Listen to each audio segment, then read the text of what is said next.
तुल्यं निजान्तर्गतं पश्यन्नात्मनि मायया बहिर्वोद्भूतं यथा निद्रया यस्साक्षात् कुरुते प्रबोधसमये स्वात्मानमेवाद्वयं तस्मै श्रीगुरुमूर्तये नमः इदं श्रीदक्षिणामूर्तये बीजस्यान्तरिवाङ्कुरो जगदिदं प्राङ्निर्विकल्पं पुनः मायाकल्पितदेशकालकलना वैचित्रचित्रीकृतं मायावीव विजृम्भयत्यपि महायोगी वयस्वेच्छया तस्मै श्रीगुरुमूर्तये नमः इदं श्रीदक्षिणामूर्तये तस्मै श्रीगुरुमूर्तये नमः इदं श्रीदक्षिणामूर्तये। ॐ सहना भवतु सहनौ भुनक्तु सह वीर्यं करवावहै तेजस्विनावधीतमस्तु मा विद्विषावहै। ॐ शान्तिः शान्तिः शान्तिः। सदाशिवसमारम्भां शङ्कराचार्यमध्यमाम् अस्मदाचार्यपर्यन्तां वन्दे गुरुपरम्पराम्। ॐ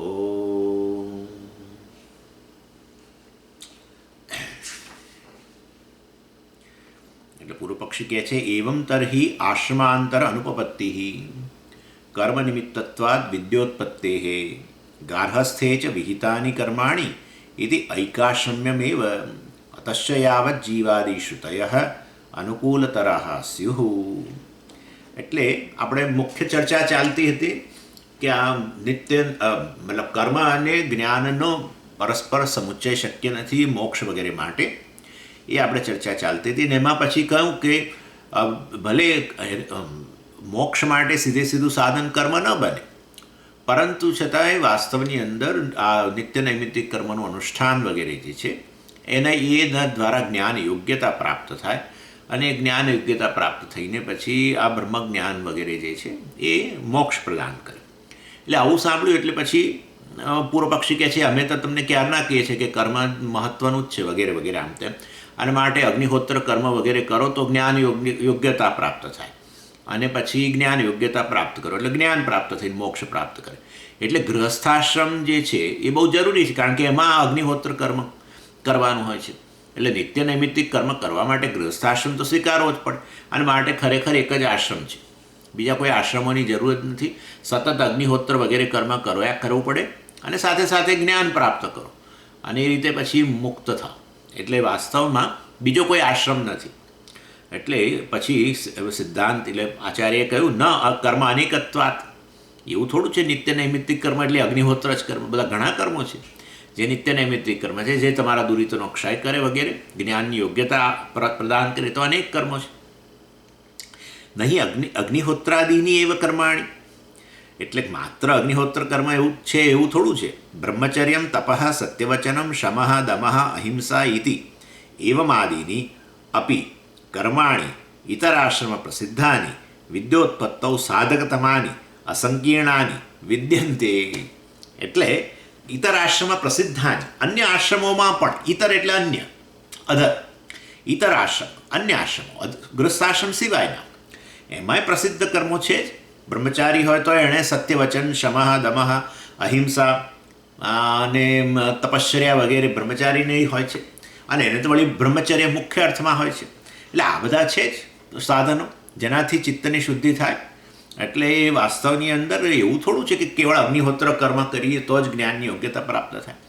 અન્ય આશ્રમોમાં બીજા કર્મો છે, ભલે અગ્નિહોત્ર કર્મ ગૃહસ્થ માટે હોય, અને ભલે એના દ્વારા એ નિત્ય કર્મ દ્વારા જ્ઞાન યોગ્યતા પ્રાપ્ત થતી હોય, પરંતુ અન્ય આશ્રમોમાં કર્મો તો છે, અને એને કારણે ઇતર આશ્રમ પ્રસિદ્ધાની વિદ્યોત્પત્તૌ સાધકતમાની, વિદ્યાની ઉત્પત્તિ માટે.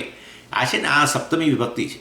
બહુ જગ્યાએ સપ્તમી વિભક્તિ આપણા શાસ્ત્રમાં વિષય સપ્તમી હોય છે, with regards to, in subject matter of, એમ એ રીતે. એટલે આમ તો સપ્તમી વિભક્તિ એટલે લોકેશન, પણ અહીંયા આ કંઈ લોકેશન નથી.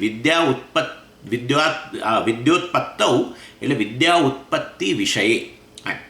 વિદ્યાની ઉત્પત્તિના વિષયમાં with regards to this arising of this knowledge સાધકતમાની આ બધા કર્મો અત્યંત સાધકતમાની અત્યંત જરૂરી છે. અર્થાત એ બધા સાધક અથવા એ સિદ્ધ કરી આપે એવા છે યોગ જ્ઞાનની યોગ્યતા. અસંકીર્ણાની, હા એ બહુ મહત્ત્વની વસ્તુ ભાષ્યકારે કહી. અસંકીર્ણાની અર્થાત એને કોઈ યજ્ઞકર્મ વગેરે સાથે સાંકળવાની જરૂર નથી.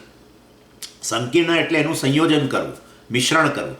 કારણ કે એવું છે ખરું કે તમે ફલાણો યજ્ઞ કરવો હોય તો થોડા દિવસો માટે સંયમી જીવન જીવો, તપશ્ચર્યા રાખો, ઉપવાસ કરો અને પછી યજ્ઞ કરો. ઇવન આપણે સાદો યજ્ઞ કરતા હોય તો પેલા પુરોહિત કે ભાઈ તમારે જે લોકો બેસવાના છે યજમાન એમણે સવારથી જમવાનું નહીં કહેતા હોય છે. એટલે અર્થાત એટલે આપણે તપશ્ચર્યા જ છે, નહીં જમવું આ પછી અથવા બીજા કેટલાક વ્રત લેવડાવે બધું. હવે એ પણ વસ્તુ સુંદર છે, પરંતુ એ તો પેલા યજ્ઞ સાથે સંબંધિત છે, યજ્ઞ સાથે સંયોજાયેલી છે, એ સંકીર્ણ કહેવાય. જ્યારે વાસ્તવની અંદર આ બ્રહ્મચર્ય, તપશ્ચર્યા, સત્યવચનમ, ક્ષમઃ, દમઃ એ બધી વસ્તુ સ્વતંત્ર રીતે પણ થઈ જ શકે છે. એવું થોડું છે કે ગૃહસ્થ હોય એના જીવનમાં ક્ષમ દમ જોઈએ, બધાના જીવનમાં જોઈએ. તપશ્ચર્યા હોવી જોઈએ, અહિંસા હોવું જોઈએ, સત્યવચન હોવું જોઈએ. એને ગૃહસ્થાશ્રમને કોઈ સંબંધ નથી.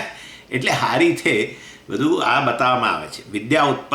વિદ્યોત્પત્તૌ સાધકતમાની અસંકીર્ણાની વિદ્યંતે, અને માટે બધા રહેલા છે.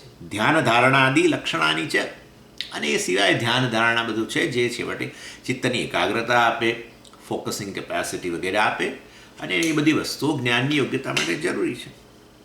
અને વક્ષતી છે, તૈત્તિરીય ઉપનિષદમાં કહ્યું તપસા બ્રહ્મ વિજિજ્ઞાસસ્વ. તપશ્ચર્યાથી બ્રહ્મની જિજ્ઞાસા ઉત્પન્ન થાય છે. એનો અર્થ કે ચિત્તની શુદ્ધિ થઈ, જ્ઞાનની ઈચ્છા ઉત્પન્ન થઈ, મતલબ સત્વ ઉત્પન્ન થાય તો જ જ્ઞાનની ઈચ્છા જન્મે, એ તો બહુ નિશ્ચિત છે. અને તો તપશ્ચર્યાથી એ વ્યક્તિને જ્ઞાનની, આત્મજ્ઞાનની ઈચ્છા જન્મી તો એને જ્ઞાનની યોગ્યતા પ્રદાન કરી તપશ્ચર્યાએ. અને માટે એવું જરૂરી નથી કે અગ્નિહોત્ર કર્મ કરે જ અને એના માટે ગૃહસ્થાશ્રમમાં પ્રવેશ કરે તો જ એ જ્ઞાનની યોગ્યતા પ્રાપ્ત થાય ને છેવટે પછી જ્ઞાન પ્રાપ્ત કરીને મોક્ષ બને. એટલે બીજા કોઈ આશ્રમો છે જ નહીં, એવું ન કહી શકાય. પછી ભાષ્યકાર કહે છે જન્માંતર્ગત કર્મભ્યશ્ચ પ્રાગપી ગાર્હસ્થ્યાદ વિદ્યોત્પત્તિ સંભવાત કર્માર્થત્વાચ્ચ ગાર્હસ્થ્ય પ્રતિપત્તેઃ કર્મસાધ્યાયામ ચ વિદ્યાયામ સત્યામ ગાર્હસ્થ્ય પ્રતિપત્તિ અનર્થિકા એવ સ્યાત. એટલે જન્માંતર્ગત કર્મભ્યશ્ચ પ્રાગ અપી, એટલે આ અહીંયા કે અહીં વધારે એટલે પેલું અમને અગ્નિહોત્ર કર્મનું આટલું બધું પેલા ગૃહસ્થને છે ને એટલે આપણે કહીએ છીએ ભાઈ ઇફેક્ટિવ છે બહુ, એમાં શંકા નથી. અગ્નિહોત્ર નિત્ય કર્મ છે ને એના દ્વારા બરાબર. એ કામ્ય કર્મ ન હોય તો પછી એ નિત્ય કર્મ જે છે તમારા દુરિતનો ક્ષય કરે. કામ્ય કર્મ હોય તો તમારું પુણ્ય જે છે એ તમારી કામના જે છે જે વસ્તુની એ કર્મફળ આપવામાં સહાયભૂત થાય. પણ કામ્ય કર્મ ન હોય તો હવે જે પુણ્ય ઉત્પન્ન થાય આ અગ્નિહોત્ર વગેરેથી એનું શું થાય? દુરિતનો ક્ષય કરે, જ્ઞાનની યોગ્યતા પ્રદાન કરે. એટલે બરાબર છે, તમારું અગ્નિહોત્ર કર્મ સરસ છે ભાઈ, શંકા નથી. પણ તમારે તમે રવા દો. અગ્નિહોત્ર કર્મથી જ્ઞાનની યોગ્યતા પ્રાપ્ત થાય છે, જરૂર છે. પરંતુ ગ્રસ્થાશ્રમ સિવાય બીજા કોઈ આશ્રમો નથી, એ જે તમે કહો છો એ સ્વીકાર્ય નથી. એટલે જન્માંતરકૃત કર્મભ્યશ્ચ પ્રાગપી ગાર્હસ્થ્યાદ વિદ્યોત્પત્તિ સંભવાત. પોતે જ ઉદાહરણ છે મહારાજ, પોતે જ જન્માંતર કૃત કર્મ, પહેલાં અનેક જન્મો, જન્માંતર એટલે અન્ય જન્મ, જન્માંતરમ એવું કહેવાય છે. જન્માંતર કૃત કર્મ, એ જન્મમાં કરેલા, કૃત ડન ઇન ધેટ લાઈફ. કર્મભ્યશ્ચ એ કર્મો દ્વારા પ્રાગપી, પ્રાગપી એટલે પહેલાં, ગાર્હસ્થ્યાદ પ્રાગ એટલે ગૃહસ્થાશ્રમમાં પ્રવેશે એ પહેલાં જ વિદ્યોત્પત્તિ સંભવાત, વિદ્યાની ઉત્પત્તિ શક્ય છે. કર્માર્થત્વાચ્ચ ગાર્હસ્થ્ય પ્રતિપત્તેઃ, જરૂર કે આ કર્માર્થત્વ ગાર્હસ્થ્ય પ્રતિપત્તેઃ એટલે ગૃહસ્થાશ્રમમાં પ્રવેશ કરવો વગેરે એ તો કર્મ માટે જ છે, કર્મ જ એનું પ્રયોજન છે. કર્માર્થત્વાદ એટલે કર્મ જ એનું પ્રયોજન હોવાને કારણે એટલે ગાર્હસ્થ્ય પ્રતિપત્તેઃ એટલે ગૃહસ્થાશ્રમમાં પ્રવેશ કરો એ કર્મનું કરવા માટે જ છે, એમાં કોઈ શંકા જ નથી. અને મેં સ્પેશિયલી મેં કહ્યું તું મેં લગ્ન કર્યો એટલે પછી આ બધા વિવિધ પ્રકારના યજ્ઞ, મોટાભાગના યજ્ઞો મેં કહ્યું હતું પત્ની વગર થાય એમ જ નથી.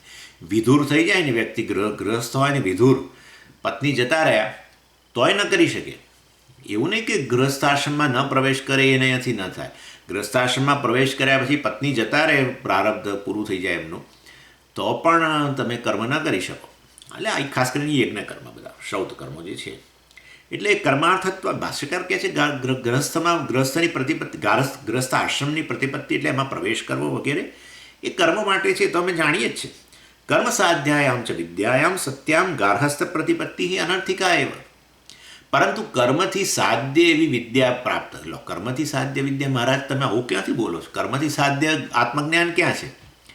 એટલે આપણે અહીંયા સમજાય છે કે આ વિદ્યા જે છે વાસ્તવમાં એને કર્મ સાધ્ય એટલા માટે ભાષ્યકાર કહે છે કે કર્મ બધા જે છે નિત્ય નૈમિત્તિક કર્મ એ વાસ્તવની અંદર પ્રતિબંધોની નિવૃત્તિ કરે છે. અને પ્રતિબંધોની નિવૃત્તિ થાય પછી વાસ્તવની અંદર એ જ્ઞાન પ્રાપ્ત કરે છે. એટલે આ જ્ઞાન પ્રાપ્ત કરવું જે છે આ મતલબ આ જન્મની અંદર એ લગ્ન કર્યા પહેલાં પણ શક્ય બને છે.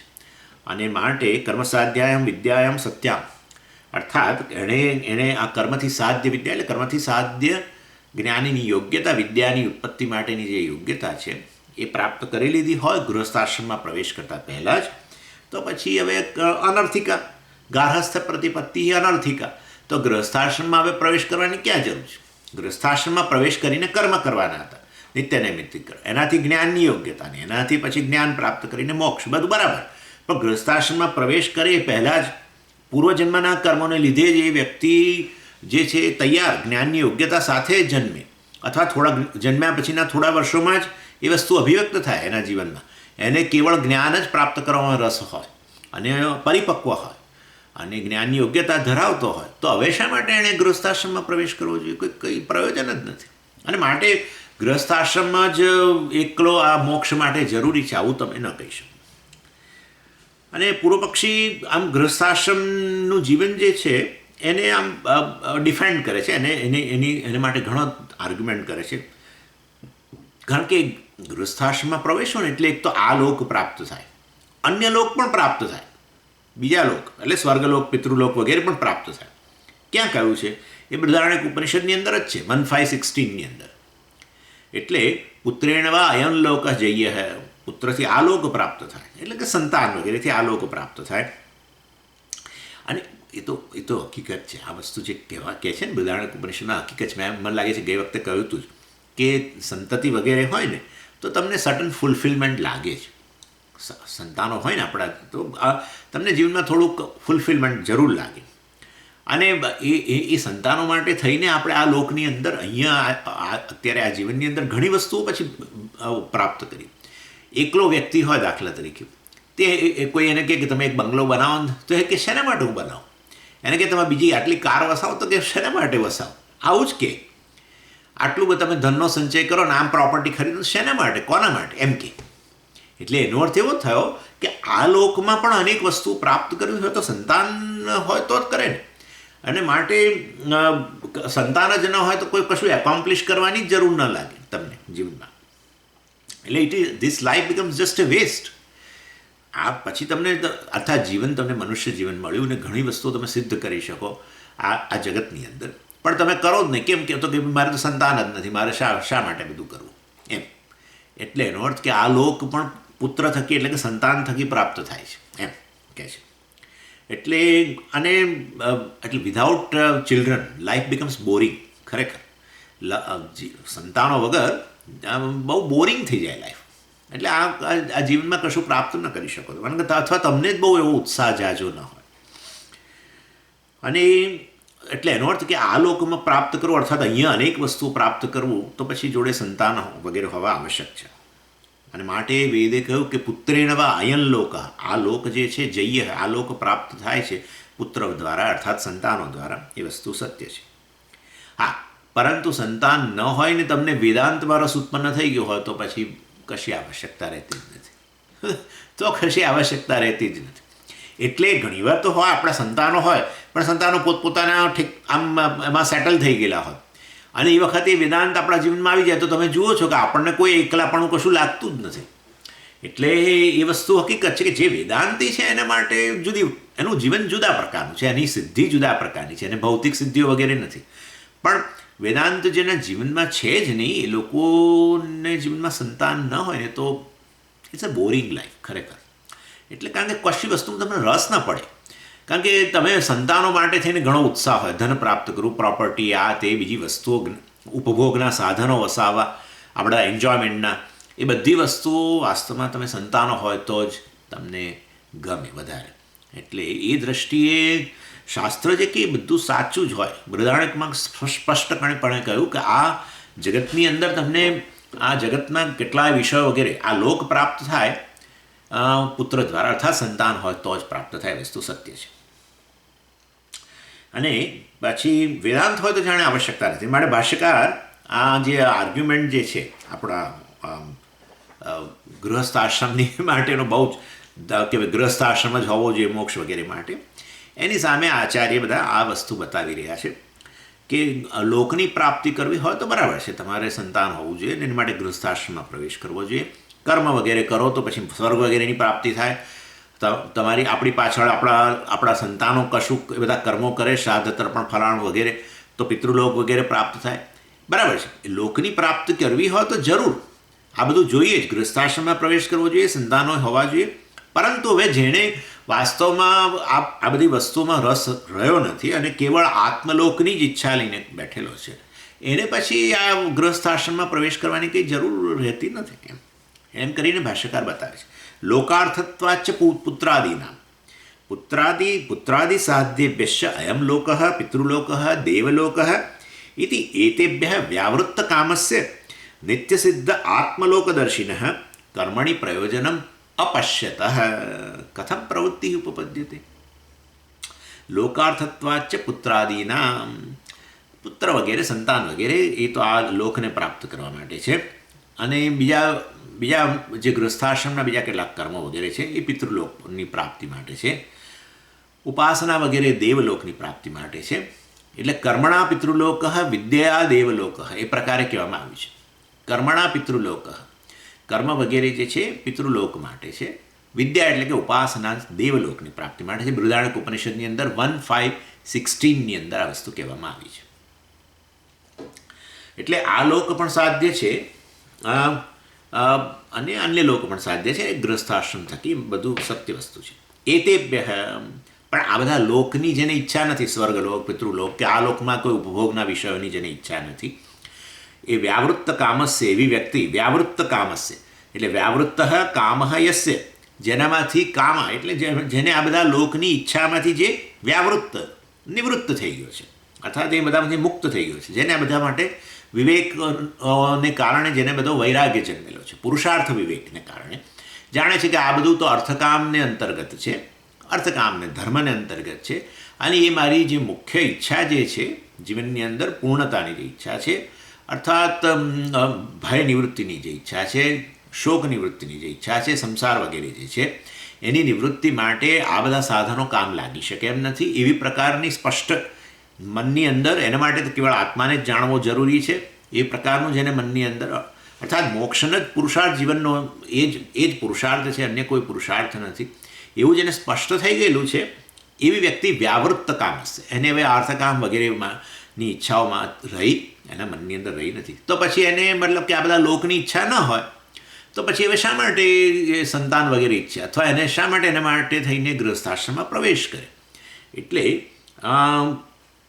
આવી વ્યક્તિ જે છે એ કેવળ ખાલી આટલું આવું વૈરાગ્ય ધરાવનાર જ નહીં, નિત્યસિદ્ધ આત્મલોકદર્શિન, એટલે નિત્યસિદ્ધ આત્મલોકદર્શિન એટલે એને સ્પષ્ટતા છે. દર્શિન એટલે દર્શન કરનારો, એટલે અહીંયા કે આત્માના દર્શન કરવાનો આવું તો કંઈ છે જ નહીં.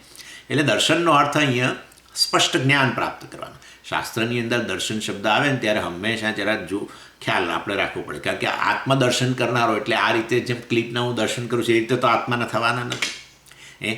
આત્મા આ તો અનાત્મા છે, આ તો અનાત્મા દર્શન છે, બરાબર ને. એટલે આત્મદર્શન એટલે આત્માનું સ્પષ્ટ જ્ઞાન. ક્યાં કહ્યું આવું દર્શન શબ્દનો અર્થ સ્પષ્ટ જ્ઞાન? આત્માવારે દ્રષ્ટવ્ય, શ્રોતવ્ય, મંતવ્ય, નિધિધ્યાસિતવ્ય. આત્માનું દર્શન કરવું જોઈએ એ મૈત્રેયી ત્યાં યાજ્ઞવલ્ક્યએ કહ્યું, અર્થાત આત્માનું સ્પષ્ટ જ્ઞાન પ્રાપ્ત કરવું જોઈએ, શ્રોતવ્ય, મંતવ્ય. એનીવે એટલે આ રીતે આત્મદર્શિન, જેને આત્મલોકદર્શિન, જેને આત્માનું સ્વરૂપ, આત્માના સ્વરૂપથી જે સ્પષ્ટ છે, જેને સ્પષ્ટ જ્ઞાન છે, કે આત્મા ચૈતન્ય એટલે આ અહીંયા લોક શબ્દ વાપર્યો ને, પેલા પિતૃલોક વગેરેની ઈચ્છામાંથી મુક્ત થઈ ગયેલું છે. એ બધા લોકનો અર્થ છેવટે લોક્યતે ઇતિ લોકઃ જ થાય છે. What is experienced by you is લોકઃ, દેટ્સ ઓલ. આ લોકની અંદર આનો અનુભવ કરું તો આ લોકને અંતર્ગત છે. એટલે આ ભૂલોકને અંતર્ગત છે. તમે સ્વર્ગની અંદર અમૃતનો અનુભવ કરો તો એ લોક જ છે. What is experienced by you is લોકઃ, લોક્યતે ઇતિ લોકઃ.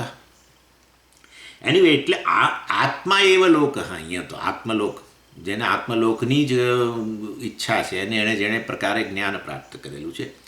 આત્મલોક એટલે આત્મલોક કહો કે આત્મા આલોક કહો, એક જ વસ્તુ છે. અર્થાત આલોક સ્વરૂપ છે. આત્મા આલોક સ્વરૂપ છે. આત્મા આલોકનો અર્થ થાય છે પ્રકાશ. આત્મા પ્રકાશ સ્વરૂપ છે, ચૈતન્ય સ્વરૂપ છે. એ જ મારું સ્વરૂપ છે. That is of the nature of effulgence. અને એને પછી અન્ય લોકની ઈચ્છા રહેતી નથી, કારણ કે અન્ય લોક તો બધા આવે છે ને જાય છે. તમે એ લોકમાં જાઓ તો પાછા આવવું પડે છે. પરમાનન્ટ તો એવો કોઈ એવી વિસાની અરેન્જમેન્ટ નથી, સ્વર્ગમાં જાઓ કે ગમે ત્યાં જાઓ. એટલે પરંતુ આત્મલોક કેવો છે? નિત્ય સિદ્ધ. આચાર્ય કહે છે નિત્ય સિદ્ધ આત્મલોકદર્શિના. નિત્ય સિદ્ધ છે અર્થાત પ્રાપ્ત છે. સિદ્ધ જ છે, સિદ્ધ છે અર્થાત પ્રાપ્ત છે. નિત્ય સિદ્ધ, હંમેશા પ્રાપ્ત છે.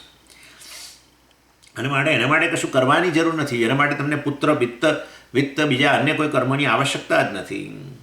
અને અહીંયા લોક શબ્દનો અર્થ લોક્યતે અનેન ઇતિ લોક. આત્મલોકના સંદર્ભમાં લોક શબ્દનો અર્થ લોક્યતે અનેન, જેને કારણે તમને સર્વ વસ્તુનો અનુભવ થાય છે એ આત્મા છે. રાઈટ? ચૈતન્ય સ્વરૂપ છે અને એના કારણે જ તો બધી વસ્તુનો અનુભવ થાય છે. અનુભવ ચેતન વગર થાય નહીં. અને માટે લોક્યતે અનેન ઇતિ લોક, એવો અહીંયા લોક શબ્દનો વ્યુત્પત્તિ થાય. ડેરિવેશન આ પ્રકારનું છે. અન્યત્ર પિતૃલોક, સ્વર્ગલોક વગેરે બધા એ જે છે એ લોક્યતે ઇતિ લોક, જેનો અનુભવ થાય છે તે સ્વર્ગ વગેરે કે આ લોક કે જે કંઈ world's, varieties of the world's. પણ અહીંયા આત્મલોક જે છે એનો અનુભવ થાય છે એવું ન બોલાય. જેના દ્વારા બધું અનુભવ થાય છે એ આત્મલોક છે. એટલે લોક્યતે અનેન ઇતિ લોક એવું કહેવાય. અને એ કેવો છે? Boundary free. હા, પેલા બધા લોકમાં તો બાઉન્ડ્રી છે પ્રત્યેકની. સ્વર્ગલોક ને પછી ફલાણી બીજી બ્રહ્મલોક ને આ ને તે. પણ અહીંયા તો આ લોકની તો કોઈ બાઉન્ડ્રી જ નથી. અને માટે જેને આત્મલોકનું આવું જેણે દર્શન કર્યું છે, અથવા આવું દર્શન કરવાની જેને ઈચ્છા છે, આવું જાણવાની જેને ઈચ્છા છે, આત્માને જાણવાની જેને ઈચ્છા છે, એને હવે અન્ય લોકની કોઈ કામના રહેતી નથી. પિતૃલોક, દેવલોક કે વગેરે, સ્વર્ગલોક કે આ લોક. અને માટે તમે બરાબર છે, પુત્રથી આ લોક પ્રાપ્ત થાય, સ્વર્ગ સંતાનોથી આ મળે લોક, ને પિતૃલોકે પ્રાપ્ત થાય ને બધું બરાબર છે. પરંતુ જેને હવે આત્મલોકની જ ઈચ્છા છે એને આ બધી વસ્તુમાંથી ઈચ્છામાંથી એ મુક્ત બની ગયો છે એમ કહે છે. અને માટે એને એ દ્રષ્ટિએ એને ગૃહસ્થાશ્રમમાં કંઈ પ્રવેશ કરવો એવું જરૂરી નથી. અને માટે એનું કારણ એવું છે કે એને અન્ય કોઈ લોક જે છે ને એના માટે આને આકર્ષણ જ ન હોય. સામાન્ય રીતે જેને આત્મલોકની ઈચ્છા નથી એવા લોકોને આ જગતના વિષયોની ઈચ્છા હોય કે સ્વર્ગલોક વગેરેની ઈચ્છા હોય. અહીંયાથી જઈએ પછી આના કરતાં પણ સારા ઉપભોગના વિષયો મળે વગેરે બધું હોઈ શકે. અને હોય તેમાં કંઈ ખોટું એ નથી. પરંતુ જેને હવે આત્મલોકના દર્શન કરવાની ઈચ્છા, જેમને જે જાણે છે કે એ તો બાઉન્ડ્રી વગરનો લોક છે, નિત્ય સિદ્ધ છે, આ પ્રાપ્ત વસ્તુ છે, અને એવી વ્યક્તિને અને જે વાસ્તવમાં ચૈતન્ય સ્વરૂપ છે એને હવે અન્ય લોકની ઈચ્છા રહેતી નથી. અને માટે અન્ય લોક એને કોઈ આકર્ષણનું કેન્દ્ર ન બને. કર્મણી, અને માટે કર્મણી પ્રયોજનમાં પશ્યતઃ, તો પછી હવે એને કર્મ કરવાની ક્યાં જરૂર રહી? કર્મથી પિતૃલોક મળે છે અને ઉપાસનાથી દેવલોક મળે છે અને આપણે અહીંયા સંતાનોથી આ લોક મળે છે વગેરે બધું બરાબર છે. પરંતુ એને માટે હવે કોઈ પ્રયોજન, કર્મનું પ્રયોજન રહ્યું નથી. તો પછી એના માટે પ્રવૃત્તિ જ ક્યાં છે? કર્મ વગેરેથી મળતા કર્મથી જે પ્રાપ્ત થાય વસ્તુમાં એને કોઈ પ્રયોજન નહીં દેખાતું હોય તો એવા સંજોગોમાં પ્રયોજનમાં પશ્યતઃ કથમ પ્રવૃત્તિ ઉપપદ્યતે. હા, ભાષ્યકાર કહે છે કથમ પ્રવૃત્તિ ઉપપદ્યતે. એનામાં વળી પ્રવૃત્તિ કેવી રીતે જન્મે? Pursuit of karma, how it is possible? કેવી રીતે થાય? It is not possible. એમ કહેવાનો આશય છે કથમ ઉપપદ્યતે. એનો અર્થ અહીંયા એને આક્ષેપ કહેવાય. આ પ્રશ્નનો અર્થ કંઈ બહુ લાંબો નથી, એનો ઉત્તર લાંબો ના હોય ન હોય એમ કહેવાનો આશય છે. બોલો તમે જ કહો, હું આવું કરી શકું? એમ આપણે કોઈ કહીએ કે ફલાણી વ્યક્તિ મારા વિશે આવું આવું આવું બોલે છે, બોલો તમે જ કહો આવું કરી શકું ખરું? એટલે એનો અર્થ શું? પેલી વ્યક્તિએ શું કહેવાનું હોય? ના કરો તમે, એ હું સમજું છું, ના કરો તમે, આવું કરો જ નહીં એમ. એટલે ખાલી નામાં જ ઉત્તર અને આક્ષેપ કહેવાય. એમ પ્રશ્ન તમે કરતા દેખાવ છો, પણ એનો ઉત્તર ઓલરેડી અંદર રહેલો જ છે. અર્થાત હું તો આવું કરી જ ના શકું એમ કહીએ ને આપણે, એના જેવું છે. એટલે પ્રશ્ન ઘણા બધા શાસ્ત્રની અંદર ઘણીવાર આમાં આક્ષેપ, એને આક્ષેપ કહેવાય, જેનો ઉત્તર હા અથવા નામાં જ હોય. બસ એનીવે, એટલે ગૃહસ્થાશ્રમ પહેલાં જ આ વ્યક્તિ જ્ઞાન પ્રાપ્ત કરી લે છે. પછી તો જ્ઞાનની યોગ્યતાની જ ક્યાં વાત છે? જ્ઞાન જ પ્રાપ્ત કરી લે છે, જ્ઞાનની યોગ્યતા વગર તો આવે જ નહીં જ્ઞાન. અને માટે એવું કે ગૃહસ્થાશ્રમનો તમે આગ્રહ ન રાખો. તમારો અગ્નિહોત્ર કર્મ જરૂર એ જ્ઞાનની યોગ્યતા પ્રદાન કરે. ગૃહસ્થાશ્રમનું નિત્ય કર્મ એ વસ્તુ બરાબર છે, પણ ગૃહસ્થાશ્રમનો આગ્રહ ન રાખો. અને એટલું જ નહીં, તમે ઓલરેડી ગૃહસ્થ હો. હવે એનાથી એક સ્ટેપ આગળ જાય છે. તમે ઓલરેડી ગૃહસ્થ હો અને તો પણ વાસ્તવમાં આ જ્ઞાન ઉત્પન્ન થાય છે. કેટલા હજારો ગૃહસ્થો છે, હજારોની સંખ્યામાં અત્યાર સુધીમાં થઈ ગયા છે, એ લોકોએ જ્ઞાન પ્રાપ્ત કર્યું છે. જનક રાજાથી માંડીને બધા કેટલાય, અશ્વપતિ, ફલાણા ઢીકણા, કેટલા બધા ગૃહસ્થો છે. ભગવાને પાછો સિક્કો મોર મારી આમ 5મા અધ્યાયની અંદર અને વાત કરી, ગૃહસ્થ જ્ઞાનીઓની વાત કરી. 4થા અધ્યાયમાં કહ્યું ભગવાને બ્રહ્માર્પણ વગેરે જે છે એ ગૃહસ્થ જ્ઞાનીનું જ વર્ણન છે. એટલે એટલે અન્ય આશ્રમોમાં જ્ઞાન પ્રાપ્ત થાય છે, તો શું અમારા ગૃહસ્થાશ્રમને જ્ઞાન પ્રાપ્ત નથી થતું? અરે ભાઈ, તમે કરી શકો, પરંતુ ગૃહસ્થ બનવું જ જોઈએ એવો આગ્રહ ના રાખો. બસ અમે તો આટલું કહીએ છીએ, ગૃહસ્થાશ્રમમાં રહીને તમે જ્ઞાન પ્રાપ્ત કરી શકો છો. અને માટે એટલે એવો કોઈ નિયમ નથી કે ગૃહસ્થાશ્રમમાં જે હોય એ લોકોને જ્ઞાન ન થાય. જિજ્ઞાસા તો ગમે ત્યારે ઉત્પન્ન થાય. જ્ઞાનની યોગ્યતા હોય તો જિજ્ઞાસા જરૂર ઉત્પન્ન થાય. અને એ તો અમને જિજ્ઞાસા ઉત્પન્ન કેવી રીતે થાય? ભાઈ, તમે પેરેન્ટ બનો ને, તમે માતા પિતા બનો અને ઈશ્વરના પાર્ટનર બનો ને તમે, એટલે તમારામાં એ ઐશ્વર્ય દેખાય તમને. ઈશ્વરના પાર્ટનર. ઈશ્વર શું કરે છે? બધાનું સર્જન કરે છે. તમે સર્જન કરો. સંતાન વગેરે હોય તો તમને પણ થોડું ઐશ્વર્ય લાગે. ઈશ્વરની સમાન ભાવ તો આવ્યો ને કે ઈશ્વર બધાનું સર્જન કરે છે અને તમે સર્જન કર્યું, દીકરા દીકરી છે વગેરે. અને માટે યુ ઓલ્સો એન્જોય સર્ટન ઈશ્વરત્વ. બહુ મોટી વસ્તુ છે આ ગૃહસ્થાશ્રમ તો. એટલે ઈશ્વરત્વ પ્રોક્રિએશન દ્વારા, અને એને કારણે એક સંતોષ પણ હોય. કારણ કે તમે દીકરા દીકરીઓ હોય એટલે કમાવા માટે પણ દોડાદોડ કરો, આ તે બધું કમાવો હોય ખરા. અને કમાઓ અને દીકરા દીકરીઓ હોય, કિલ્લોલ કરતા હોય ઘરની અંદર, તો આ તમને એક સંતોષ ઉત્પન્ન થાય જ, 101% થાય. અને આવો ઐશ્વર્ય ભાવ આવે જ કે ભાઈ તમે એકલા હતા અને હવે ઘરની અંદર 5 જણા થઈ ગયા. In short, all are created as ધો બાય યુ. તમે એકલા જ હતા પહેલાં તો, કુંવારા, પછી પત્ની આવ્યા ને પછી આ બાળકો આવ્યા ને, અને વળી ઘણીવાર તો એનાથી આગળ બાળકોના ત્યાં બાળકો હોય. એટલે આ કહેવાનો આશય બધાને લીધે એક સંતોષ ઉત્પન્ન થાય તમારા જીવનની અંદર, અને એને કારણે તમારામાં પરિપક્વતા જરૂર આવે. અને માટે મેરેજ બિકમ્સ ઇનફેક્ટ એ મેઇન સાધના ફોર મેચ્યોરિટી. આ પૂજ્ય સ્વામીજી હંમેશા કહેતા. એટલે અને એને કારણે પરિપક્વતા આવે, તમારા જીવનમાં વિવેક આવે કે અર્થાત તમને થાય કે આ બધું જીવનમાં આપણે પ્રાપ્ત કર્યું, ઐશ્વર્ય તો આવ્યું જીવનની અંદર, પણ આ બધું મર્યાદિત છે એવું તમને લાગે છે, કે આ બધી જ વસ્તુની એક મર્યાદા છે એવું તમને લાગે. અને એને કારણે વિવેક ઉત્પન્ન થાય, એને કારણે જિજ્ઞાસા ઉત્પન્ન થાય, અને એવી વ્યક્તિને પછી જરૂર એક પણ જ્ઞાન પ્રાપ્ત કરી શકે ગૃહસ્થ આશ્રમની અંદર જ. અને પાછું આવા નિત્ય નૈમિત્તિક કર્મો કર્યા હોય, અર્થાત નહીં તો બીજા લોકોની થોડી સેવા કરી હોય, એના કારણે પણ ચિત્તની શુદ્ધિ ઉત્પન્ન થઈ હોય. એક બાજુ ઐશ્વર્ય પ્રાપ્ત કર્યું, કારણ કે આ બધા ઘરની અંદર બધાને તમે પૈસા કમાયા, વસ્તુઓ લાવ્યા, જીવનની અંદર ઉપભોગના સાધનો વસાવ્યા, સંતાનો છે, એટલે તમને પણ થોડું ઐશ્વર્યનો અનુભવ થાય. સાથે સાથે તમે કર્મો તો કરો જ છો ગૃહસ્થ તરીકે, અને એમાં કેટલાક આવા સારા યોગ્ય કર્મો કરો, સમાજ સેવાના આઉટરીચ પ્રોગ્રામ્સ જાણે, એટલે મતલબ આઉટરીચ એક્ટિવિટી, અન્યને મદદ કરવાના કર. એને કારણે પણ જીવનની અંદર તમારા જીવનમાં પરિપક્વતા આવે, અને એને કારણે તમે જ્ઞાન યોગ્ય બની શકો અને તમે જ્ઞાન પ્રાપ્ત કરી શકો. માટે ગૃહસ્થ જ્ઞાન ના પ્રાપ્ત કરી શકે એવું મેં નથી કહેતા, પણ ગૃહસ્થ વ્યક્તિ જ અગ્નિહોત્ર કરે, એને કારણે જ્ઞાન યોગ્યતા આવે, એને કારણે જ જ્ઞાન મળે નહીં, માટે એ જ મોક્ષનો અધિકારી છે, અને બીજા કોઈ આશ્રમો છે જ નહીં. એ અમે નથી સ્વીકારતા. બીજા આશ્રમોમાં પણ બધું શક્ય બને છે. તપશ્ચર્યા, અહિંસા, આ તે, શમ દમ, સત્ય વચન, એ તો બધું રહેલું જ છે. અને માટે અન્ય આશ્રમોમાં પણ જ્ઞાનની યોગ્યતા માટેના કર્મો છે. પ્રતિપન્ન ગાર્હસ્થસ્યાપી વિદ્યોત્પત્તૌ વિદ્યાપરિપાકાત વિરક્તસ્ય કર્મસુ પ્રયોજનમ અપશ્યતઃ કર્મભ્યઃ નિવૃત્તિઃ એવ સ્યાत्. પ્રવ્રજિષ્યન વા અરે અહમસ્માત સ્થાનાદસ્મિ ઇત્યેવ આદિશ્રુતિલિંગ દર્શનાत्.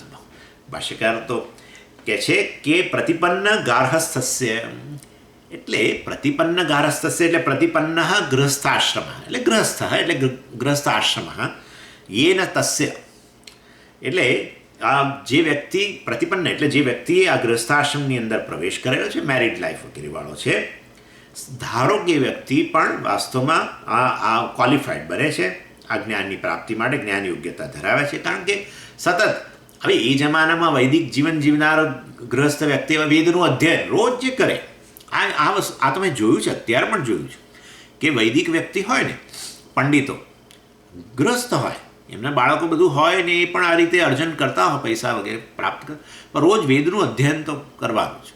અને દીકરાઓ દીકરીઓને ટેવ પાડે. એનીવે, એટલે આ વેદ અધ્યયન કરે તો એને કારણે પણ એ લોકો જ્ઞાનની યોગ્યતા પ્રાપ્ત જરૂર કરી જ શકે છે. અને એટલે એમની પાસે શાસ્ત્ર જ્ઞાન છે, વેદનું અધ્યયન કરે છે, તો પછી હવે એમને આત્મજ્ઞાનની ક્યાં જરૂર છે? અરે ભાઈ, વેદનું અધ્યયન કરે છે, બધું વાત બરાબર છે, પણ હજુ આત્મજ્ઞાન પ્રાપ્ત થયું નથી, શાસ્ત્ર જ્ઞાન અધૂરું છે એમની પાસે.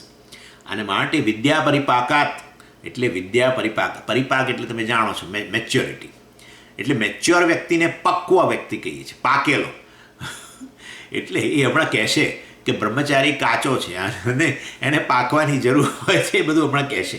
એટલે વિદ્યા પરિપાકાત એટલે મેચ્યોરિટી ગેઇન બાય ધ વિદ્યા, એમ વિદ્યાને કારણે પરિપક્વતા જેણે પ્રાપ્ત કરી છે. એટલે કઈ વિદ્યા? આવું વેદનું અધ્યયન, આ તે બધું. અને મેં કહ્યું પ્રમાણે જીવનમાં વિવેક વગેરેને કારણે કર્મસુ વિરક્તસ્ય, અને માટે હવે એ કર્મ માટે એને વિરક્તિ ઉત્પન્ન જરૂર. ગૃહસ્થ છે, એને કર્મ માટે વિરક્તિ ઉત્પન્ન થાય, એટલે પ્રયોજનમ અપશ્યતઃ, અને માટે હવે કર્મનું પ્રયોજન છે એ હવે એને હવે બહુ જણાતું નથી. હી સીઝ કે ભાઈ આ કર્મ કેનોટ સર્વ એની પર્પઝ એમ. અને તો એ શું કરે? કામ્ય કર્મનો ત્યાગ કરે. અને જે સ્વર્ગ વગેરે માટે ગૃહસ્થ, એ જમાનામાં વૈદિક લોકો જે હતા ગૃહસ્થ, એમને સ્વર્ગ પ્રાપ્ત કરવું, એ બસ એ મોક્ષ, એ જ એમના જીવનનું ધ્યેય. અને માટે બધા શ્રૌત કર્મો કર્યા જ કરે જેથી કરીને સ્વર્ગ મળે. પણ હવે એમાંથી એ છૂટી ગયો, સ્વર્ગની ઈચ્છા ન રહી, માટે સ્વર્ગ માટેના કર્મ કામ્ય કર્મ કહેવાય, એમાંથી એ મુક્ત બની ગયો. અને માટે અર્થાત એની આ વિદ્યાનો પરિપાક અર્થાત આ વેદ અધ્યયન વગેરેને કારણે જ્યારે વિરક્તિ ઉત્પન્ન થાય ને, વિવેક વગેરેને કારણે, ત્યારે એ જોઈ શકે છે કે સ્વર્ગ વગેરેનો જે આનંદ જે છે એ પણ વાસ્તવની અંદર આ આત્માનંદને અંતર્ગત જ છે. અને માટે કર્મભ્ય નિવૃત્તિ એવ સ્યાત, કર્મમાંથી વ્યક્તિ નિવૃત્તિ જ બની જાય. He will only withdraw from all the karmas. આ વ્યક્તિ કર્મયોગી કહેવાય, એનલાઇટન કર્મયોગી. કર્મ એ એના જીવનની અંદર જે સિદ્ધ કરી આપવું જોઈએ, સાચા અર્થમાં સિદ્ધ કરી આપે. અન્ય લોકો જે છે કામ્ય કર્મ કરનારા છે, એ લોકો કર્મ થકી જે ખરેખર સિદ્ધ કરવું જોઈએ નથી કર્યું. કર્મ થકી સિદ્ધ થવું જોઈએ, વાસ્તવમાં આ પ્રકારનો વિવેક વૈરાગ્ય વગેરે ઉત્પન્ન થવો જોઈએ, પરિપક્વતા જન્મવી જોઈએ, પણ એ નથી જન્મી. તો અને હજુ કામ્ય કર્મો કર્યા જ કરે છે. જ્યારે પેલી વ્યક્તિ જે છે એ કામ્ય કર્મ કરવાના છોડીને એ કર્મનો દ્વારા અંતઃકરણ શુદ્ધિ પ્રાપ્ત કરી, પરિપક્વતા પ્રાપ્ત કરી. માટે આ એનલાઇટન કર્મયોગી કહેવાય. અને એ વ્યક્તિ વાસ્તવમાં હવે એ શું કરશે? એનલાઇટન હોય, કર્મ એ કામ પૂરું કરી દીધું છે, હવે કેવળ એને જ્ઞાનની જ ઈચ્છા છે, તો એ સંન્યાસ લઈ શકે છે, સંન્યાસ લેશે ને. અને માટે ઇફ ઇટ ટેક્સ ટુ સંન્યાસ, ઇટ ઇઝ વેરી નેચરલ, કારણ કે કર્મનું કામ પૂરું થઈ ગયું છે. ગૃહસ્થાશ્રમ થકી જે સિદ્ધ થવું જોઈએ એ થઈ ચૂક્યું છે. રાગદ્વેષમાંથી નિવૃત્તિ વગેરે, પરિપક્વતા વગેરે જેના જીવનમાં આવેલી છે. પણ તમે એવું કેવી રીતે કહી શકો કે સંન્યાસ લઈ શકે છે? અરે ભાઈ, શાસ્ત્ર કહે છે, અમે નથી કહેતા. આવી વ્યક્તિ, પરિપક્વ વ્યક્તિ સંન્યાસ લઈને જ્ઞાન પ્રાપ્તિનું, કેવળ જ્ઞાન પ્રાપ્તિ માટે પોતાનું જીવન હવે સમર્પિત કરી શકે. કોણ છે એવું? છે કોઈ? હા, છે ને, યાજ્ઞવલ્ક્ય સક્સેસફુલ ગૃહસ્થ હતા, સક્સેસફુલ તો તો બહુ ખાતરી, બધાને ખાતરી છે. અને એટલા સક્સેસફુલ કે એમણે, આપણે ઘણીવાર લોકો બિચારા એક પત્નીને કારણે પછી એવું વિચારે કે ભવિષ્યમાં હવે તો જન્મવું ન થવું, હવે તો હું લગ્ન ન કરું. જ્યારે આપણે જ પાછા એક લગ્ન કર્યા, વળી પાછા બીજા લગ્ન કર્યા, બે લગ્ન, કાત્યાયની ને મૈત્રેયી બંને. એટલે એ બતાવે છે કે he was a very successful ગૃહસ્થ, very happy person and highly informed. બહુ જ એટલા બધા વિદ્વાન કે જેની કોઈ ક્વેશ્ચન જ નથી. આખી શુક્લ યજુર્વેદ શાખા એમના નામે છે. આખું શુક્લ યજુર્વેદ ઇન શોર્ટ કહેવાનો આશય. એ બધું આમાં બૃહદારણ્યક ઉપનિષદે આવી ગયું ને બધું ઈશાવાસ્ય આવી ગયું, બધું આવી ગયું. એટલે એમને આદિત્ય ભગવાને જ એકચ્યુઅલી આમની આદિત્યની ઉપાસના વગેરે કારણે ઈશ્વરે પ્રસન્ન થઈને એમને આખી શુક્લ યજુર્વેદની શાખાનું જ્ઞાન પ્રદાન કરેલું. અને એટલા બધા વિદ્વાન કે જનક રાજાની સભાની અંદર આપણે જાણો છો ને તમે, જનક રાજાની સભામાં ગયેલા અને બધા વિદ્વાનો આવેલા. જનક રાજાએ જાણી જોઈને ગોઠવેલું, ઇનફેક્ટ એવું જ હતું. અમને બહુ પડેલી નથી, એમનો તો ગુરુકુળ હતો ને ત્યાં ભણાવતા. 4 વેદના ની શાખાઓ ભણાવે, 4 વેદની શાખાઓ અને બધા પ્રકારના બ્રહ્મચારીઓ, બધી ફેકલ્ટી ભણાવતા. અને પણ જનક રાજાની સાથે ક્યારેક ક્યારેક સંવાદ થાય, જાય ત્યાં વિદેહપુરીમાં જાય અને ત્યાં જનક રાજાનો સંવાદ થાય. જનક રાજાને ખ્યાલ આવી ગયો હતો કે અત્યંત વિદ્વાન છે, જનક રાજાના પ્રશ્નોનું સમાધાન કરતા વગેરે. એટલે જનક રાજાને થયું કે આવી વ્યક્તિ ખરેખર હાઇલાઇટ થવી જોઈએ, લોકોને પણ ખ્યાલ આવવો જોઈએ અને એમનું આપણે બહુમાન કરવું જોઈએ કે અત્યંત વિદ્વાન વ્યક્તિ છે ને. માટે જાણી જોઈને એમણે એક સભાનું આયોજન કર્યું, જેમાં બધા વિદ્વાનોને બોલાયા જુદા જુદા રાજ્યોમાંથી. અને પછી કહ્યું કે ભાઈ જે વ્યક્તિ પેલી જે અત્યંત વિદ્વાન હશે આ બધી ગાયો લઈ જશે. એ બધી ગાયો કેવી, 1000 ગાયો, 1000 ગાયોને દરેકની ખોરી, પેલી જે આપણે એનો પેલું શું નીચે ખરી હોય ને એને પેલા પગને, એમાં સોનાની મતલબ એનાથી એ ખરીને ડેકોરેટ કરેલી. શિંગડા બધા એને પણ પેલી સોનાના એનાથી આમ ડેકોરેટ કરેલા. એવી 1000 ગાયો. એવી પણ ગાયો તો લઈ જાય બરાબર, પણ પછી ખવડાવીશું ક્યાંથી એને ઘાસચારો? એટલા માટે એની સાથે પાછી એટલી જ જમીન બીજી, જેટલી જે થકી 1000 ગાયોનું પોષણ થઈ શકે એટલી જમીન. એટલે કહું જનક રાજાએ કે જે વાસ્તવમાં સૌથી વિદ્વાન પુરવાર થશે એ આ લઈ જઈ શકશે. અને આ યાજ્ઞવલ્ક્ય દાખલ થયા સભામાં અને એમણે પણ આ સાંભળ્યું. તો એમણે પોતાના બ્રહ્મચારીઓ સાથે આવેલા. એટલે બ્રહ્મચારીને કહ્યું કે આ ગાયો લઈ જાઓ. એટલે બધા ઊભા થયા. આની હિંમત જુઓ કે છે, હજુ તો કશું સિદ્ધ નથી થયું, પોતે વિદ્વાન છે એવું સિદ્ધ નથી થયું. પહેલાં તો આ ગાયોને કહે છે લઈ જાઓ તમે, આપણા take home all the cows, બધી લઈ જાઓ. એટલે ધમા ચકડી મચી ગઈ. પણ ઇટ વોઝ સર્ટન. અને પછી તો બધા બહુ પ્રશ્નો થયા. બધી આપણા ગાર્ગીએ પ્રશ્ન કર્યા અને ફલાણાએ પ્રશ્ન કર્યા અને બધું કેટલા એ બધા બ્રાહ્મણો બૃહદારણ્યક ઉપનિષદમાં બધી ચર્ચા છે. બધાને વ્યવસ્થિત ઉત્તર આપ્યા. મેં તમને કહ્યું અક્ષર બ્રાહ્મણ, જેમાં આત્માની અક્ષરની કે પરમાત્માની વ્યાખ્યા કરી એમણે ગાર્ગીને ઉત્તર આપ્યો. ગાર્ગીએ કહ્યું કે અક્ષર એટલે શું ને વગેરે. ત્યારે એમણે કહ્યું બહુ સુંદર અક્ષરનો અસ્થૂલમ અનણુ અરસ્વમ દીર્ઘમ છાયમ લોહિતમ અનાકાશમ વગેરે વગેરે બહુ સુંદર આત્માનું પણ વર્ણન કર્યું. એ સિવાયનું પણ કોઈ ઉપાસના વિશે પ્રશ્ન કર્યો, કોઈ એના વિશે પ્રશ્ન કર્યો, અનાન બધાના ઉત્તર આપી દીધા. અને એટલે એની વે આ તો જસ્ટ બાય ધ વે, એટલે very highly informed, highly successful ગૃહસ્થાશ્રમમાં 2 પત્નીઓ. અને એ પત્નીઓને બોલાવીને એક દિવસ કહ્યું કે આ બધું ધન હું તમને વહેંચી દઉં છું. કેમ? પ્રવ્રજિષ્યન, અરે અહમ અસ્માત સ્થાનાત. કારણ કે મારે હવે વાસ્તવની અંદર આ પ્રવ્રજિષ્યન, હું હવે આ ઘર છોડીને જવા માગું, સંન્યાસ લેવા માગું છું. અસ્માત સ્થાનાત, અને આ સ્થાનથી અર્થાત આ ગ્રસ્થાશ્રમથી હું હવે મુક્ત થવા માગું છું. અને ત્યારે પેલું ધન વગેરેની વહેંચણી કરી પણ વાત કરી. એનો અર્થ એ થયો કે ગૃહસ્થાશ્રમમાં રહીને પણ વ્યક્તિ પરિપક્વ બની શકે છે. અને પરિપક્વ બન્યા પછી એ વ્યક્તિને હવે કર્મનું પ્રયોજન ન રહ્યું હોય તો એ વ્યક્તિ સંન્યાસ વગેરે લઈ શકે છે. હવે એ તો વેદના સૌથી મોટા જાણકાર વિદ્વાન, તો પછી હવે એમણે ક્યાં પણ આત્મજ્ઞાન પ્રાપ્ત કરવાની જરૂર હતી? એવો પ્રશ્ન ન કરવો જોઈએ. શાસ્ત્ર જ્ઞાન હોય પણ આત્મજ્ઞાન ન હોય, અને આત્મજ્ઞાન હોય છતાં પણ વાસ્તવની અંદર નિધિધ્યાસન વગેરેની આવશ્યકતા હોય, શ્રવણ મનનથી જ્ઞાન તો સ્પષ્ટ થયું હોય, પણ નિધિધ્યાસન વગેરે માટે કર્મમાંથી મુક્ત થઈને કેવળ સમર્પિત થવું હોય આત્મજ્ઞાનમાં નિષ્ઠા માટે, તો જરૂર એ વ્યક્તિ આ રીતે સંન્યાસ લઈ શકે છે. અને માટે ગૃહસ્થાશ્રમ જે છે એ વાસ્તવમાં એ તો વ્યક્તિને બરાબર રાંધવા માટે જ છે. એટલે એ કહ્યું પરિપાકાત. પાક શબ્દનો અર્થ તમે જાણો છો, કુકિંગ. પચ ધાતુમાંથી બને છે. પચ ધાતુનો અર્થ છે ટુ કુક, પચતી. અને પછી પાક શબ્દ, પાક એટલે કુકિંગ, અને પક્વ એટલે જે કુકડ થયેલો છે તે. આપણે કહીએ ને આ ભાત જે છે એ રંધાઈ ગયો છે એટલે પક્વ છે, પક્વ ઓદનમ. એટલે બ્રહ્મચારી છે એ કાચો છે, હજુ કાચો ભાત છે. એટલે વાસ્તવમાં he has to go through the process of cooking. અને એ ગૃહસ્થાશ્રમ છે. ગૃહસ્થાશ્રમ વ્યક્તિને જરૂર પરિપક્વ બનાવે છે. બધી જ શાર્પ એજીસ જેટલી હોય ને આપણા વ્યક્તિત્વમાં, જેટલી શાર્પ એજ, એ બધી શાર્પ એજ જે છે એ બ્લન્ટ થઈ જાય. એનું નામ પરિપક્વતા. બહુ શાર્પનેસ હોય, ક્યાંક કશું કોઈ અડે ને એની સાથે એ બિચારાને પેલો લોહી લુવાણ થઈ જાય. જે અડે all the sharp edges become blunt in grihasthashram. That is called maturity. He becomes very accommodating. ઠરેલ વ્યક્તિ કેમ આપણે ઉછાછળો ના હોય. બ્રહ્મચારી ઉછાછળો હોય. સહેજ કોઈકની જોડે કશું થાય ને સંબંધ તોડવા તૈયાર થઈ જાય, ફલાણું કરવા તૈયાર થઈ જાય આમ. અને એના સિવાય તો દુનિયામાં બીજું કોઈ છે જ નહીં એવું જ લાગે એને. મારા સિવાય જાણે કોઈ કશું છે જ નહીં. પણ આ વ્યક્તિ ઠરેલ હોય, એકદમ બહુ જ પક્કો હોય. અને એવી વ્યક્તિ જ્ઞાન માટે યોગ્ય છે. Knowledge takes place for that person. Afterwards he.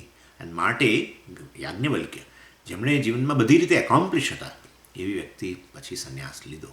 એટલે માટે વાસ્તવની અંદર મૈત્રેયને બોલાવીને કહ્યું, અરે મૈત્રેય, અહમ અસ્માત પ્રત્યક્ષાત સ્થાનાત ગાર્હસ્થ્ય આશ્રમાત પ્રવ્રજિષ્યન.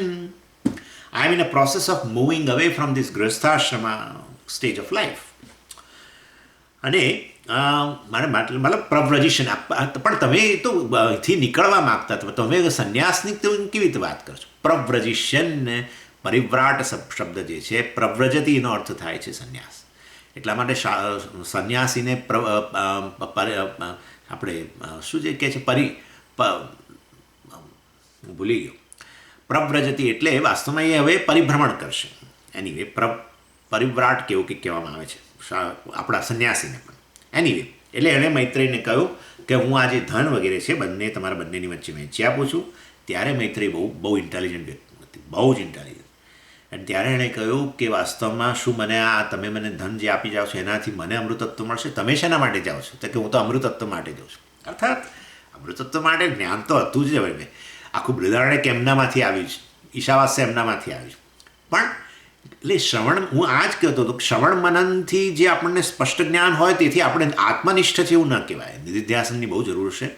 અને નિધિધ્યાસન માટે પછી બીજી બધા અવરોધ જે હોય, વિક્ષેપ, કર્મ વિક્ષેપ છે એના માટે, પછી એમાંથી મુક્ત થઈ જવું જોઈએ. એની વે, એટલે આ તો જસ્ટ એટલે એ દ્રષ્ટિએ ત્યારે પછી કહ્યું કે તમે અમૃતત્વ માટે અમને છોડીને જાઓ છો ને વિત્ત આપીને જાઓ છો, તો વિત્ત મને અમૃતત્વ આપશે કે કેમ? ત્યારે એમણે કહ્યું બહુ જાણીતું વાક્ય, વિત્તેને ન આશા અસ્તિ.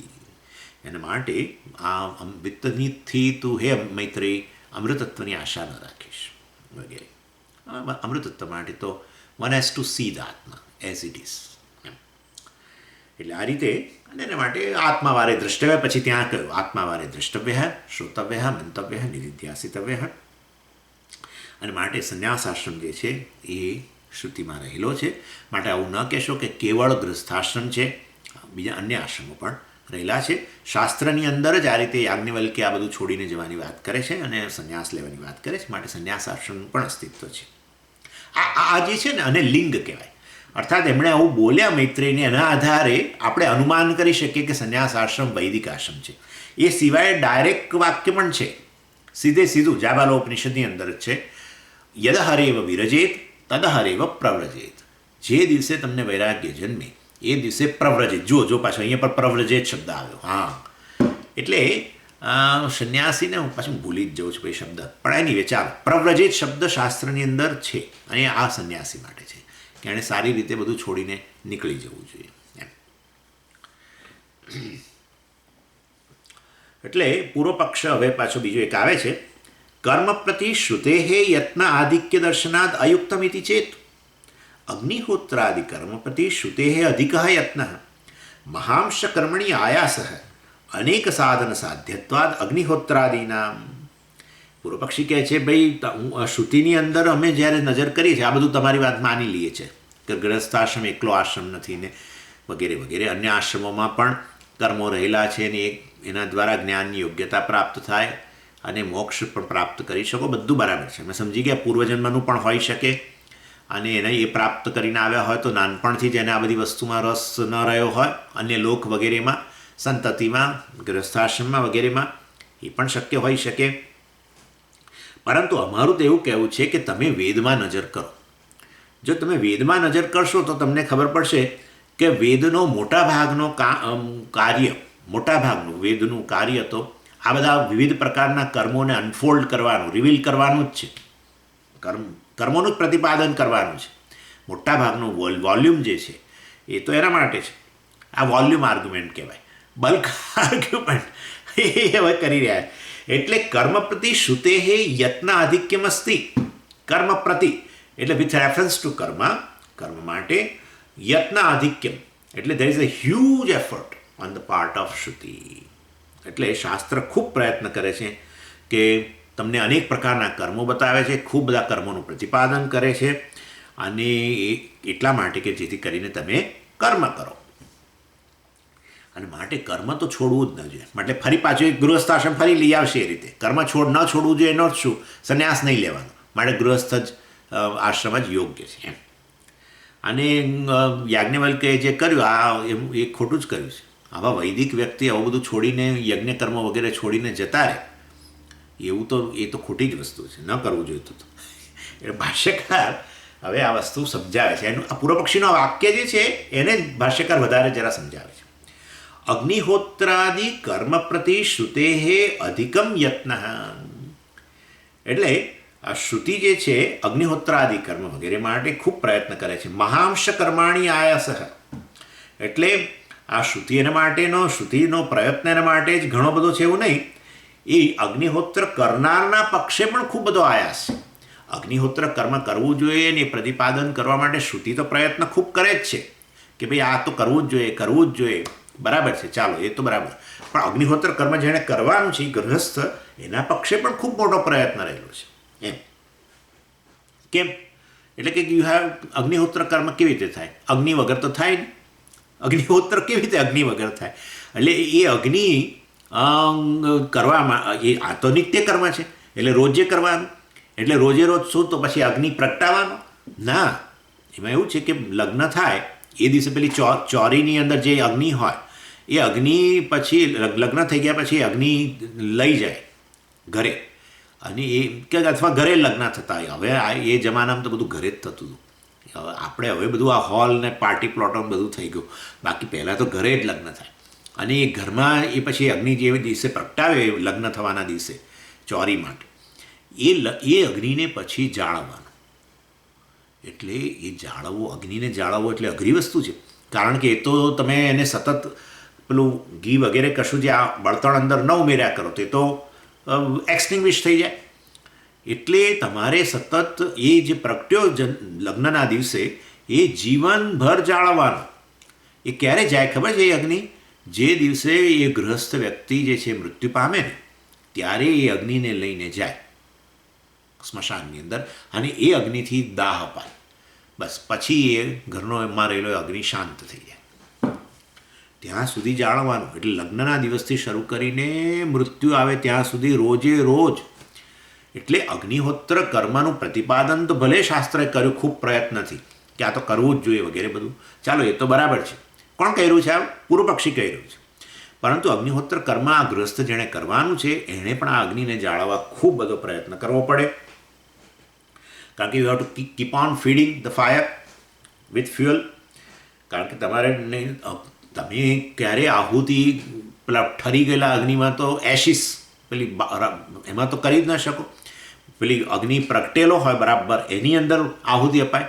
એવું કહેવાય છે પ્રગટેલો જે અગ્નિ હોય ને એ પ્રગટેલા અગ્નિની પેલી જે જ્વાળા હોય ને એને એની જીભ છે એવું કહેવાય. એટલે એ પ્રગટેલો અગ્નિ જે છે પોતાની આમ જીભ ખોલે છે ત્યારે આપણે એની અંદર સ્વાહા કહીને આહુતિ ઉમેરી.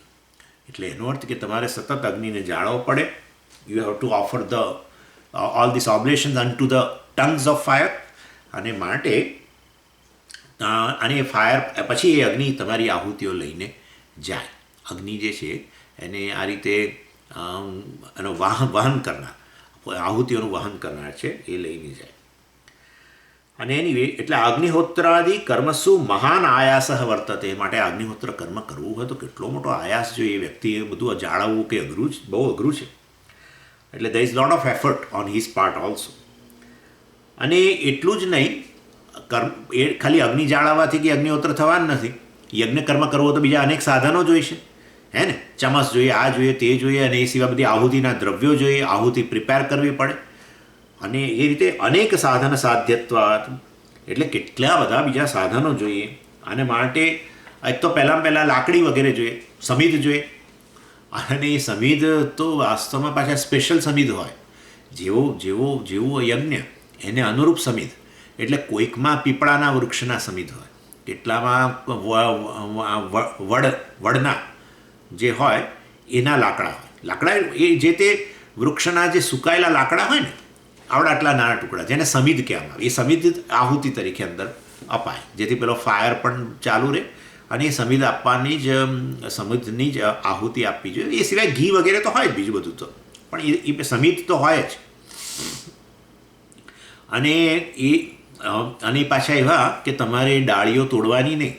એના લાકડા જોઈતા હોય તેથી ડાળીઓ તોડી નાખીને અને પછી સૂકવી દઈએ આપણે તડકામાં વગેરે, એવું તમે ન કરી શકો. જે ડાળીઓ સુકાઈ ગયેલી હોય ને આપોઆપ નીચે પડે ને, એ જ ડાળીઓ તમારે વીણીને લઈ આવવાની. અને દાખલા તરીકે અગ્નિહોત્ર કર્મમાં સ્પેશિયલ ટાઈપના સમિધ, મેં તમને કહ્યું અશ્વત્થ વૃક્ષના, દાખલા તરીકે એક્ઝામ્પલ આપું છું. અશ્વત્થ એટલે પીપળો. એટલે તમારે પીપળાના વૃક્ષ પાસે જવાનું અને જેટલી ડાળીઓ સુકાયેલી નીચે પડી હોય એ વીણીને લઈ આવવાની. હવે એ તમારે જેટલી લઈ આવો એટલી પૂરતી ન હોય તો તમારે બીજા પીપળાનું વૃક્ષ શોધવાનું, બીજે ક્યાં છે, અને ત્યાં જઈને લાવવાનું. એટલે આ બધું કંઈક સરળ વસ્તુ છે. એટલે ખાલી અગ્નિ જાળવવાનું એ વ્યક્તિને એટલું જ એક ટેન્શન નથી, પરંતુ આ બધા અનેક સાધનો બીજા જોઈએ, અને એ સાધનો ભેગા કરવા પણ એટલા જ અઘરા છે. અને માટે આ કર્મ કરનાર, અગ્નિહોત્ર કર્મ કરનાર જે છે એને એ અનેક પ્રકારનો પ્રયત્ન એના પક્ષે પણ આવશ્યક છે. ખાલી વેદ જ પ્રતિપાદન કરે છે આ બધા કર્મોનું ખૂબ પ્રયત્નથી, એટલું જ નહીં, એ કર્મ કરનારાના પક્ષે પણ અનેક પ્રયત્ન રહેલો છે. સાધન બાહુલ્યમ કહેવાય ને. સાધન બાહુલ્યમ એટલે સાધનોની બહુલતા, મેનીનેસ, અનેક સાધનોની અપેક્ષા રહે છે. અને માટે રિયલી સ્પીકિંગ એમ કે આ કર્મનું જે મહત્ત્વ જે છે એ કેટલા, આમ તો શું છે, કર્મ તમે યત્ન બહુ કરવો પડ્યો એટલે કર્મ બહુ મહાન છે એવું તમે ન કહી શકો. આમ તો આમાં શું છે, આ યત્ન આધિક્યમનો જે આર્ગ્યુમેન્ટ, યત્ન એટલે પ્રયત્ન, આધિક્યમ અધિક પ્રયત્ન એમ, એટલે એક્સ્ટ્રા એફર્ટ આ શાસ્ત્ર જે બધું આ બતાવે છે ગૃહસ્થાશ્રમની અંદર કે આ આયાસ બહુલમ છે, અર્થાત પ્રયત્નની અધિકતા વગેરે જે બતાવે છે, એ વાસ્તવમાં એ કર્મ કરવા માટેની પ્રયત્નની આવશ્યકતા વધારે છે એ કહેવાનો જરૂર આશય છે. પરંતુ કર્મ બહુ મહાન છે એવું કહેવાનો કંઈ આશય કંઈ છે નહીં. પણ આપણા મહાન આ પ્રભુ જે છે એ પ્રભુ એટલે એમ કહે છે કે કર્મ કરનાર વ્યક્તિ, અગ્નિહોત્ર કર્મ કરનારના પક્ષે કેટલો બધો આયાસ છે. વેદે કેટલો બધા આયાસ પ્રયત્ન કરીને આ બધા કર્મોનું પ્રતિપાદન કર્યું છે. માટે કર્મ જ બહુ મહાન છે. આ તમારું જ્ઞાન જ્ઞાન તો બધું ઠીક છે, અને માટે કર્મની બહુ મહાનતા હોવાને કારણે અને કર્મની પ્રધાનતા ગૃહસ્થાશ્રમમાં હોવાને કારણે ગૃહસ્થાશ્રમ જ મહાન છે, બાકી કોઈ આશ્રમો છે નહીં. આવું આ પ્રકારનું એનું તાત્પર્ય છે. એટલે પૂર્વપક્ષી જે છે એ વાસ્તવની અંદર આજે બધો આર્ગ્યુમેન્ટ કરી રહ્યા છે એ બીજા જ કારણસર, મતલબ આ પ્રકારે એને ગૃહસ્થાશ્રમ સિદ્ધ કરવો છે. એટલે આપણને થાય કે આવું આ બધા પ્રયત્નની વાત કરે છે તો વસ્તુ સાચી છે, માટે કર્મ મહાન છે વગેરે, પણ ખરેખર એના પક્ષે તો આ બધા જે આર્ગ્યુમેન્ટ છે એના દ્વારા એ કંઈક બીજું સિદ્ધ કરવા માગે છે. એને છે ને શાસ્ત્રમાં અન્યથા સિદ્ધિ કહેવામાં આવે છે. અન્યથા સિદ્ધિ એટલે તમે જે આર્ગ્યુમેન્ટ કરો એના દ્વારા તમે જે પર્પઝ સર્વ કરવાનો હોય એને બદલે અન્ય પર્પઝ, અન્ય પ્રયોજન સિદ્ધ કરવાનો પ્રયત્ન કરો. આ બધું આર્ગ્યુમેન્ટની અંદર આવું થતું હોય છે. એટલે ભાષ્યકાર આ પૂર્વપક્ષ સમજાવે છે ને પછી આ અન્યથા સિદ્ધિ વગેરે જે છે એની પણ વાત એ સમજાવી રહ્યા છે. અને આપણે ખાલી અત્યારે ભાષ્ય વાંચી લઈએ, એની વાત મને લાગે છે નેક્સ્ટ ટાઈમ આપણે કરીશું.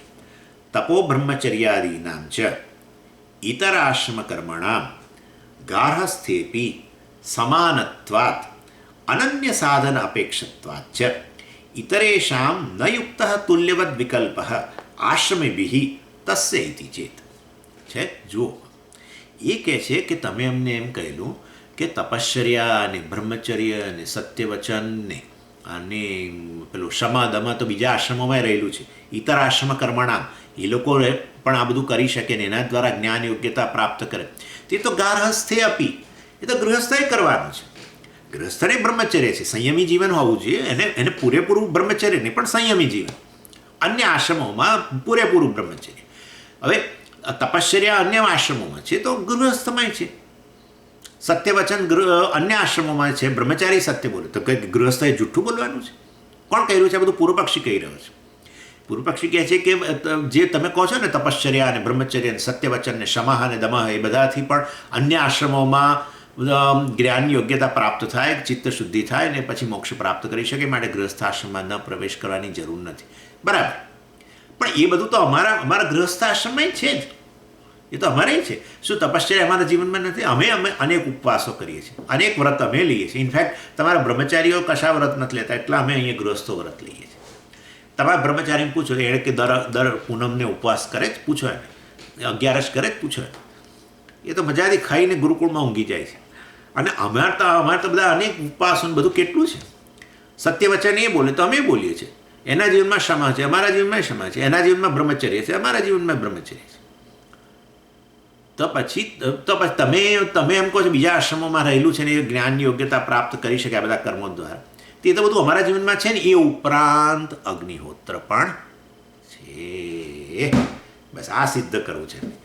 એટલે અમારો ગૃહસ્થાશ્રમ અતિ મહાન છે. બસ એટલે ગાર્હસ્થ્યેપી સમાનત્વાત, ગૃહસ્થમાં આ બધું તો રહેલું જ છે, તપઃ બ્રહ્મચર્ય વગેરે બધું. ઇતર આશ્રમ કર્મણા, અને પાછું એ બધું રહેલું છે ને પાછું એ સિવાય ગ્રસ્થોને તો પાછું આ અગ્નિહોત્ર પણ ખરું, જેના માટે કેટલું આપણે જોઈ ગયા. અગ્નિ જાળવવાનો ફલાણું ઢીકણું આ બધું બહારથી બધા પેલા લાકડા લઈ આવવાના ના તે. અન્ય સાધન અપેક્ષત્વાત છે, બીજા સાધનોની પણ અપેક્ષા છે. માટે ઇતરેશામ ન યુક્ત તુલ્યવદ વિકલ્પ, માટે તમે અમને પેલો તુલ્યતાનો સમાનતાનો વિકલ્પ ના આપશો. અહીંયા પણ છે ને ત્યાં પણ છે ને એવો વિકલ્પ ના આપશો. વાસ્તવમાં ગૃહસ્થાશ્રમમાં તો ઘણો મોટો મહાન પ્રયત્ન, ખૂબ બધા કર્મો રહેલા છે. અને ખરેખર એ જ વાસ્તવમાં આ જ્ઞાન પ્રાપ્તિ માટેનો અધિકાર એને પ્રાપ્ત થાય છે, અન્ય આશ્રમોમાં નહીં. અન્ય આશ્રમોમાં ક્યાં અગ્નિહોત્ર છે? એણે ક્યાં લાકડા લેવા જવાનું છે? એણે ક્યાં અગ્નિ જાળવવાનું છે? એટલે આ રીતે એટલે જે વ્યક્તિ લગ્ન કરે, લગ્નના દિવસથી જે અગ્નિ જાળવવાનો હોય તે સ્મશાનમાં જ્યારે જાય, એનું પ્રારબ્ધ પૂરું થાય ત્યારે એ અગ્નિ લઈને જવામાં આવે. બસ પછી ઘરમાં રહેલો એ અગ્નિની ઠારી દેવામાં આવે. કારણ કે હવે કરનાર વ્યક્તિ નિત્યકર્મ અગ્નિહોત્ર કરનાર રહ્યો નહીં. એટલે માટે એમ કરીને ગૃહસ્થાશ્રમની પાછી ફરી ચડિયાતા બતાવે છે. આ એનો આર્ગ્યુમેન્ટ છે. એટલે અન્યથા સિદ્ધિ કહ્યું. અન્યથા સિદ્ધિ એટલે આમ લાગે આપણને કે એ ખરેખર ગૃહસ્થાશ્રમના બધું કર્મની બહુલતાને બધું બતાવે છે અને ખૂબ બધો પ્રયત્ન બતાવે છે, પરંતુ વાસ્તવમાં એનો આશય છેવટે તો આ છે, ગૃહસ્થાશ્રમ જ શ્રેષ્ઠ છે. ચાલો જોઈશું આગળ. ઓમ પૂર્ણમદ પૂર્ણમિદં પૂર્ણાત પૂર્ણમુદચ્યતે પૂર્ણસ્ય પૂર્ણમાદાય પૂર્ણમેવાવશિષ્યતે. ઓમ શાંતિ શાંતિ શાંતિ. હરિ ઓમ શ્રી ગુરુભ્યો નમઃ. હરિ ઓમ.